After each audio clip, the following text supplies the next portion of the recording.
Welcome to another edition of ESBR News. I'm your host, Gary Blodgett, along with another host, Pat Pullinen. And today we have very special guest with us, Michael Kell, who is our new head of school at ESBR, but we will get into that in a moment. Mm-hmm. But we wanted to let you know that lots of things have happened since the last time we were on. A lot of things, Patrick. We've been busy. We've been busy. And it's exciting to think that we are actually rolling into year 5. And as we go into year 5, we can't get there without taking a moment just to look back for a second and thank everybody who has helped us along the way through these first 4 years. There's way too many people we could name right now. Way too many. But you know who you are, and I think the community knows some of those people. And we thank them for all the work that they've done and will continue to do to support us. And as you said, Pat, we're entering our 5th year. We finished up the 4th year with another graduation. Yes, we did. And we finished up our study of Ludlow, and as you were just saying, thanking all the people who helped us with our study of Ludlow, all the people who spoke with us, all the people who talked to us about the flood, and we came back to that. That was tremendous, and we had so many people come out and reach out to help us out. And come in to visit the school, and the students certainly learned quite a lot from them. Yeah, and thankfully we don't have to go back to them and talk about flooding from this summer. Oh my gosh. Dodged a bullet. But we did. We are looking forward to this upcoming year. One of the things that we did this summer was, as a board, we met, as we do, and we ran a reorganizational meeting, and part of that process was to select a new chairperson. A new chairperson. Actually, a new old chairperson. Not saying that he's old, but he does have a little bit white hair now than he used to have. Pat is now our new chairman of the board. Congratulations. I'm more than happy to do the job. I'm excited with what we've got coming ahead. Just a couple other quick things that we've accomplished in this summer is we have installed a new internet service provider. Along with that, we were able to secure a phone line.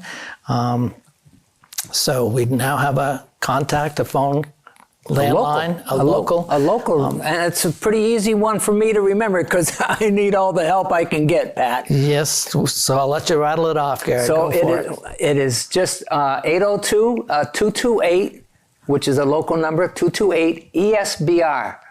ESBR. And that is 3727. 3727. Yep. So if you have any concerns or questions, or if you'd like to find out more about the school, you can call that number. And if somebody can't answer it at the moment, there is a machine that will answer that, and we'll get the message. Before we move on to introducing Michael and finding out a little bit about him, I'd just take a quick moment to also just invite anyone in the community that might be interested in joining our board. We're always looking for new board members. We meet monthly, once a month. We have lots of discussions about the school, where we're going, our fundraising. I think we also do a good job of managing our budget throughout the year. I'm pretty pleased to say that we did end our year in the black, which was huge for us and gives us an opportunity to go into this school year. And Pat, not everybody realizes that we are a nonprofit either. True. And that's an important thing. So we do our budget.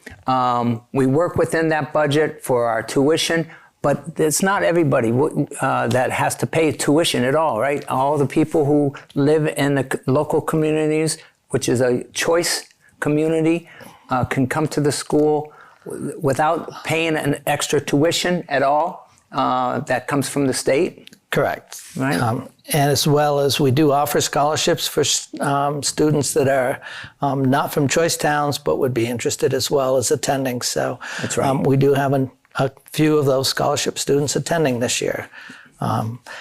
Well, I think without further ado, we should probably... Yes. So let's see. Invitation, yep. head of school hiring. That was quite a process.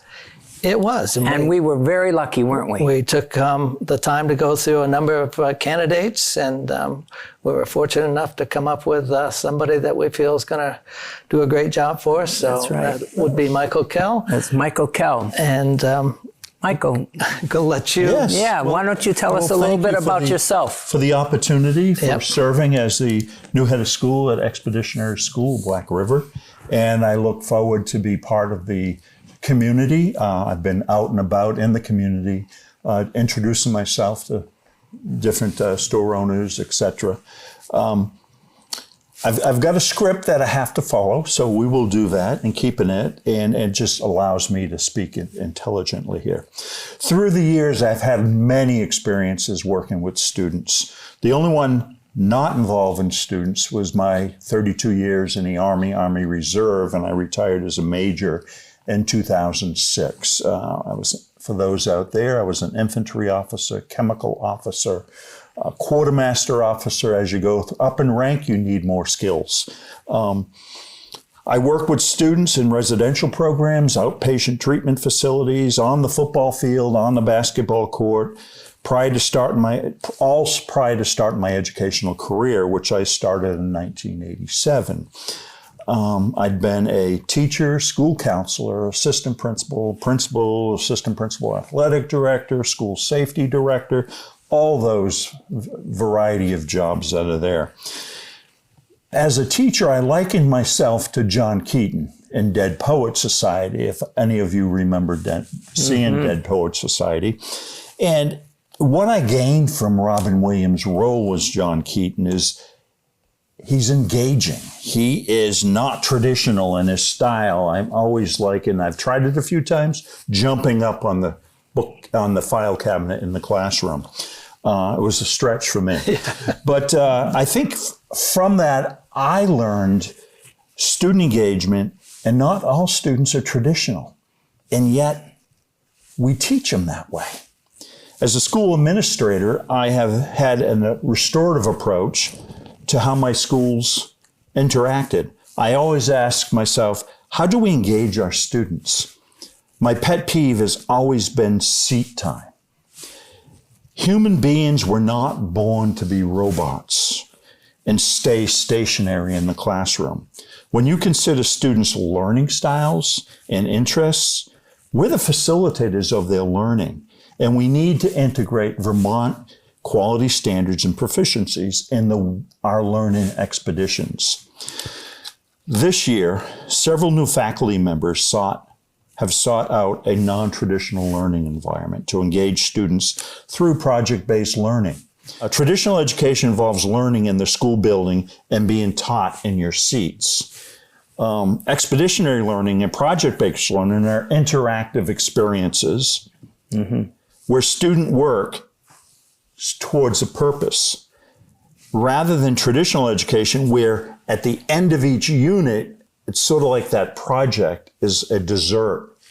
But in project-based learning, all your vegetables, your mashed potatoes, your meat, and your gravy are all served on the same plate, which means math and science, social studies, English, and your unified arts.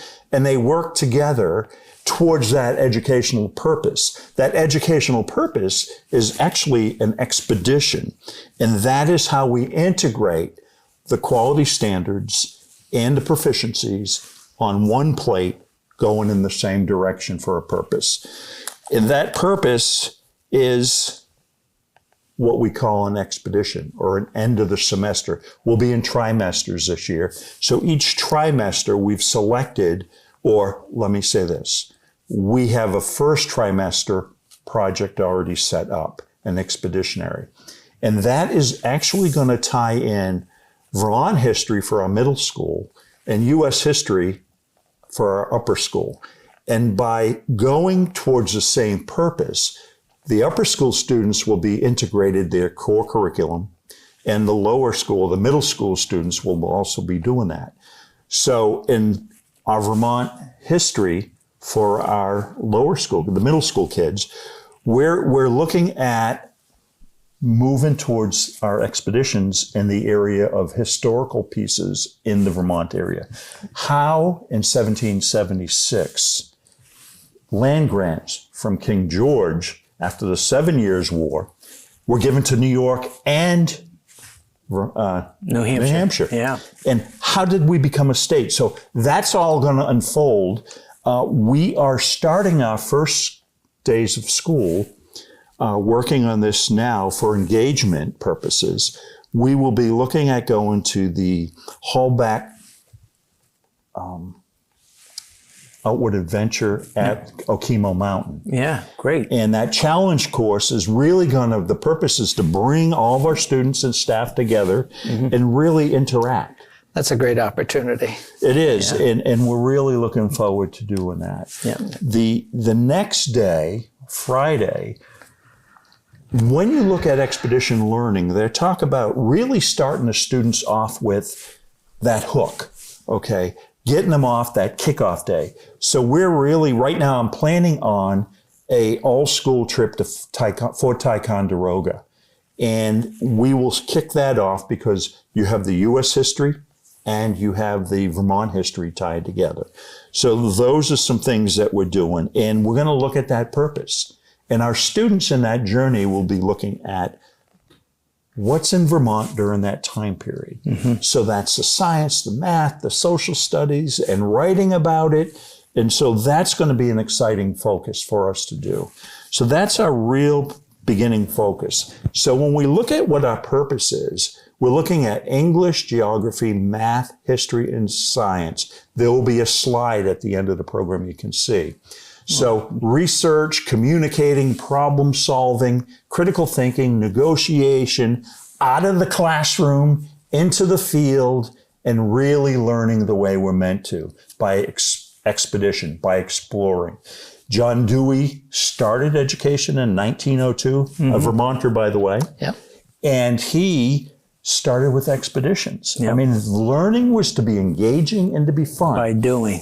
I'm not sure through the years, well, I do know, education has always been based on employment and the worker and preparing it. We're about engaging students in what their interests are, where their skill sets are, and how do we weave in or integrate the standards into what they're learning. So I'm excited about the school year, and if you're excited about joining us as the school year is about to begin, we have plenty of seats available. Come join us. It's an exciting time as we unravel your learning. Thank you. I think that's great. And you checked a lot of the boxes of questions I was going to ask you. I'm just going to ask maybe in the simpler terms, if you're trying to explain to a parent, family, or student the pros of coming to ESBR and expeditionary learning versus what they may experience in public education, what would you say that might help convince them that what we offer is well worth looking at? So the very meat or the heart of expeditionary learning is exploring, to being out in the community. Last year, they were with the water treatment, the mitigation of the flooding, and those are pieces where you're outside the classroom learning. Now, being a former public school principal at the middle school and the high school level, I can tell you, you got to get that seat time in. Well, that's not what we're about. Students that come to us are non-traditional learners. We want to engage them where their interests are. And we want to identify their learning skills and styles and being able to integrate that. So that's what we're going to try. Are you telling me that public schools don't do that? I can tell you right now that public schools are more about 45 minutes, and moving through, getting it, and it's an assembly line. No matter how much they try to change that through the years, and they talk about educating the whole child, it's hard. It's taken a pandemic for them to public schools to see there's a social side of a student. There's a mental health side of the student. How do we integrate all these things? But here's the piece. We have to do standalone classes in SEL learning. Right.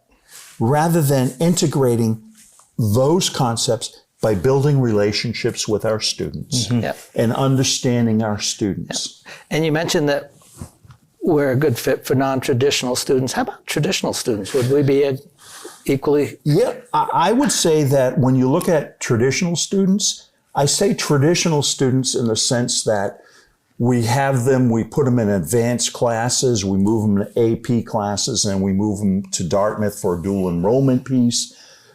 We can do all that here, but we don't have to do the seat time. Right. And it's really looking at a student engaging in what their interests are, and we're facilitating that. Right. We're supporting that. We have to plan it out. We work with the students, and we get them to really discover.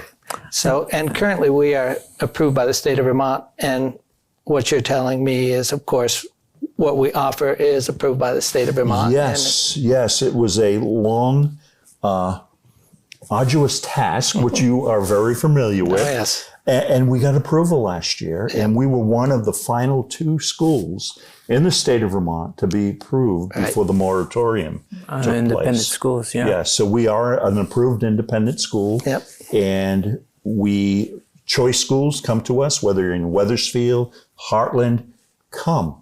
Mount Holly, Ludlow. Yes, and Peru. Londonderry. Peru. So wherever your Weston. school choice is. You know, one thing that I think is great about the Expeditionary School too is many times, not all public schools are like this, but many times in a regular school setting, you have different classes and they're just separate. You go to this math class, and then you go to this science class, and you go to this social studies class, and they have nothing to do with each other. Where within the Expeditionary School, there's more discussion and working within the themes together. And we're looking at that. We're looking at right now. You've got your theory, which is really working on the knowledge of standards, and then the application piece. So balancing those out. There are some times we are sitting behind in front of a teacher on a whiteboard, understanding concepts and formulas and things of that nature. Yeah. But as soon as we get you out with that knowledge, we want to see it applied. Right. And that application is the expedition. Right. Right. Well, I think that this is going to be an exciting year for the students, the returning students that we have. We have a number of students who are returning. We only had 1 graduate, and all the other students are coming back. And we have a number, Patrick, of new 7th graders this year. I am especially excited because that's really the beginning of our journey. We have currently 5 enrolled 7th graders. It's the beginning. That's certainly where we want to be at as far as growing forward in the future. And it's not too late that we might have 1 or 2 more students join us at any grade. But to have them at the middle school level is great for us. Hopefully we can grow our school. They can be the ones that help share the experiences to the community, to their friends, to their families, and I'm just excited that we've got a and good yet start. We're still small, which is very important. It's like a small community that works together. It was a great experience for this. One of the things that's been excellent for over the last couple of years, but we're growing into it even more, is our involvement with the Tech Center for some of our older students. This year we have a couple kids that are going there to the Tech Center to be involved in some of their programs. Yep, that opportunity is always there. It's there, as is sports and things, because sometimes that question comes up too. Right. I think that we've had a couple of our middle school students that are interested in participating in a fall program, which we'll be able to accommodate them. Yes. Yeah. So I know last year the morning meetings that you held were very popular with students and faculty alike. My understanding this year, taking on a different name, but pretty much going to remain the same. It is. The name we're moving for that we know it as advisory sometimes, but advisory or what we're morning meeting, or now we're shifting into more common language with the expeditionary learning philosophy. So we're calling it CREW. Yep. So that whole sense of working together, interacting together, having mentors, having mentees, really working to support one another through this journey. Yep. I know our older students will be excited to be involved with helping out with some of the younger students there too. Yep. So maybe share a little bit with us about the staff. I know that you've been busy through the summer. Some people are returning, Yes. but some people have left, and you've managed to fill those positions. Can you share a little bit about who's coming back and who you've got coming? We have to join Mr. us? Whalen. Sean Whalen is our humanities teacher, English language arts. He'll be returning. Yep. Horatio Trava. He is our Spanish teacher. So this year we'll offer Spanish 1 and Spanish 2. He's returning. We have a new social studies teacher, Stephen Fowler. He will be joining us this year, and he'll be working a lot with Mr. Sean Whalen and that humanities approach to it, and working together on our expeditions. We've combined the math and science position this year. Yeah, that's exciting. It is. We have a Dr. Peter McGrew joining us, and he is going to be doing math and science. He is interesting, talking about why do we learn and what our experiences are. He went through medical school to become a medical doctor and realized that wasn't for him. Yeah. When he saw the ad on Indeed, he got in touch with me right away, and he says, I love it. I want to be part of it. And he had some outward bound experiences when he was in high school. So he will be joining us for math and science. And then we have Okemo Valley TV's own Peter Van Gord coming in. And you talk about excitement. I mean, this gentleman is enthusiastic, thinks all things technology, wants to talk and introduce some AI stuff in a real common sense way. So we're excited about him coming on board. And then finally, two, Caitlin Clark is going to be our visual arts teacher. She is a practicing artist. Not a basketball player? Not a basketball player.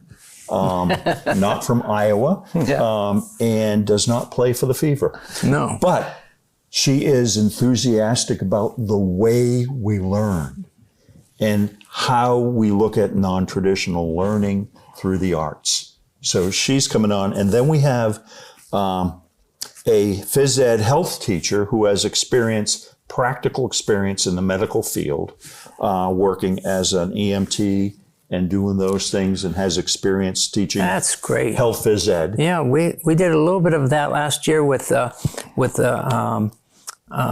kids learning, the students learning CPR and things like that. But they were eager because, again, hands-on. Yep. Working about things like that in the community too. So we've talked, and we're going to be talking about nutrition. Yes. She'll be introducing nutrition, talking about that, looking at self-image, and how do we approach that, because everyone is different. Everybody is different. And we want to be able to have students embrace themselves as they grow as people. Yep. And I think that's positive. Patrick, speaking of nutrition and things, you wanted to bring up something about lunch program. Yeah, unfortunately, we do not offer a lunch program through the school. Students are asked to bring their lunch and snacks. But this year, we'd like to try something a little bit different, thinking outside the box maybe. We would like to reach out to the community and ask for some volunteers. We would really like to try to have preparations for lunch 1 day a week. We're looking for Wednesdays, middle of the week, and just asking people just to reach out to us, and if they could or would prepare one lunch, that's all we're asking. We'll set up a calendar and help people through which Wednesday it would be. But again, just to provide more of an hot lunch service. Could be anything from just sandwiches to soup and sandwich to, your spaghetti lunch or meatloaves, and it's just preparing for 10 to 12 students. Yep. We have a facility, a lunch facility. I believe there'll be a place where we'll be able to reheat anything that gets brought into us. Mm-hmm. And we're hoping that there's a number of people in the community that could say, I could do one lunch. That's all we're asking is one lunch on a Wednesday. And if it's something someone out there would be interested in, I'd say reach out to that phone number, 802-228-ESBR. Let Michael know. He'll put you in touch with me, and I'll be scheduling the delivery of those lunches and just let you know about what food considerations can and cannot be served. So we're hoping that at least starting out this year, one warm meal, one lunch meal a week for students. And a number of the students like to bring in their own lunches, but having something like this once a week I think would be really engaging for the students and for the community. It's a way to bring the community into the school a little bit too, which is great. And as it happens, our school year starts on a Wednesday this year, and we're going to be starting off with probably a luncheon of cheeseburgers, hamburgers, hot dogs, cooked on the grill. So we're covering the first Wednesday, and we'll go from there. Yes. Yep. Speaking of the first Wednesday and things, calendar and events, you've already mentioned one of the expeditions, or two of the expeditions, one up at Okemo and one to Fort Ticonderoga, which is a great experience for the students. And the first day of school is August 28th. August 28th. And if parents are still interested in taking a look at this, they can go to that phone number or give you a call. They can take a tour of the school, find out more questions. Yes, more than happy. Call 802-228-ESBR. Right. Yep. Let's see here.